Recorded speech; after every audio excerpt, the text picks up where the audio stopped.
This is Darin, the Outreach Pastor at Journeys Crossing. How are you guys doing today? I want to share a quick story with you about a wounded healer. It happened several years ago. I was the youth pastor up in New York, and I was also the dean of Senior High Week of Camp. And I remember the Sunday that all the students get dropped off. A mom came to me, and she was very distraught. She said, I need to tell you a little bit about my daughter. She's had a really tough year, been to lots of counselors, has threatened to take her own life, is doing some self-harm and some things like that. Anyway, she said, I don't even know if she's going to make it this week, but I thought you should know. And then she kind of left. And at that point, I didn't really know what to do. I didn't want to single this girl out. I just kind of wanted to see what would happen for someone who was in Christian community and close to God, away from their surroundings for a week. And so I watched all week as this beautiful young girl began to open up her Bible, began to open up her heart to God, began to worship God.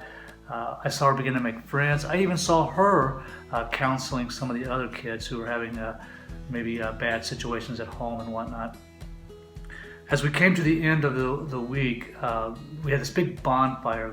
We had a bonfire every night a week at camp. I don't know if you know that culture or not, Christian camp culture, but the last night is always a special night at camp, and so it's a night where the campers can have an opportunity to share what they've learned all week and how they've grown, and maybe thank different people for their involvement in their life. So at this last campfire, I got up before all the campers and I said, hey guys, this is it. This is our last night here. Tomorrow we'll all be leaving and going to our homes and stuff. And so I said, this is your opportunity to thank people and to tell about what God's done in your life this week. I was hoping that this young girl would, in fact, share the transformation that I had seen take place in her life.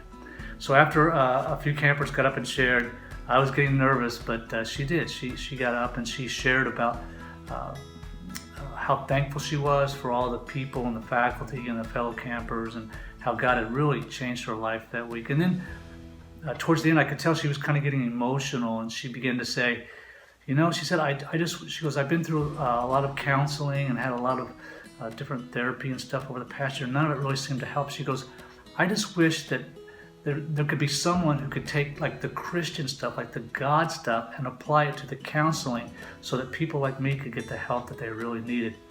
And in a moment of spontaneity, I had this huge flashlight. It was like the dean's flashlight. This thing was so bright it would light up an entire baseball field. And so right after she said that, I flicked the rubber button and I shined this big beam of light into her face. And I said, hey, what about you? Why don't you be that person? And all the campers began to clap because they knew that she could do it. And she kind of smiled and sat down. There wasn't really anything else left to be said. But that whole experience got me thinking about this verse that's in 2 Corinthians. This is one of my go-to verses about people who have gone through difficult things can become the counselors for others.